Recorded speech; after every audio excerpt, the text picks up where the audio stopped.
All right, as we gear up for the men's NCAA final tonight, the women's tournament has a new champion this morning. That's right. UConn defeated South Carolina with a final score of 82-59. USC hoping for what would have been their third national title in 4 years.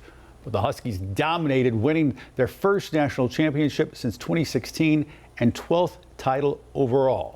Tonight, it's the men's turn, the final game of the season as Florida goes up against Houston. Now, both teams coming off two incredible comebacks to advance to the championship game. WCNC Charlotte Sports Director now live for us here on WCNC Plus. He's down in San Antonio. So, Nick, some have called it's the best Final Four in years after those two major rallies to seal a championship spot for both teams.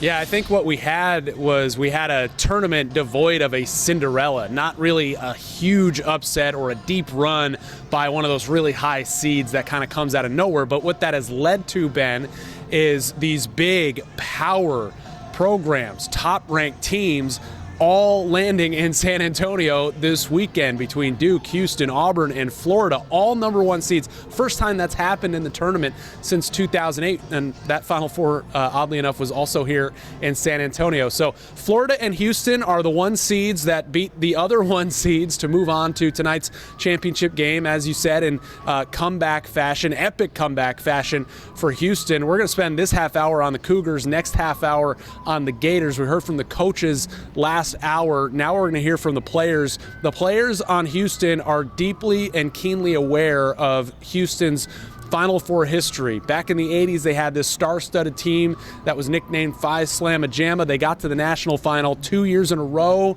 and lost both times. This year's team knows that. They see the former players out here on the court. Hakeem Olajuwon, Clyde Drexler are going to be here tonight, and they want to keep their ride going. They've won 18 in a row. Let's take a listen. We just wanted to keep this thing going as long as possible.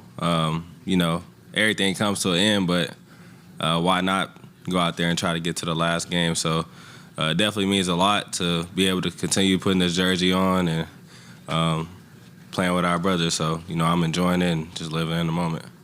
Juwan.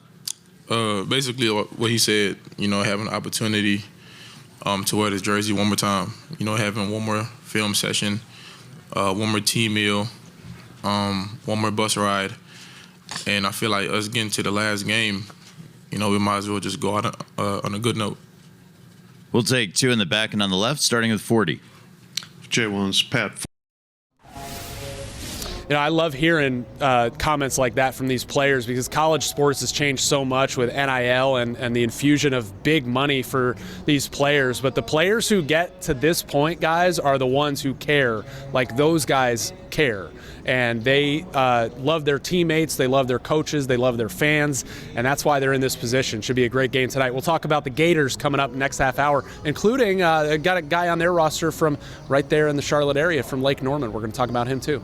Yeah. Ooh. Always the Carolina connection. Can't wait to hear more, Nick. All right, Nick, yeah, there is. Yeah.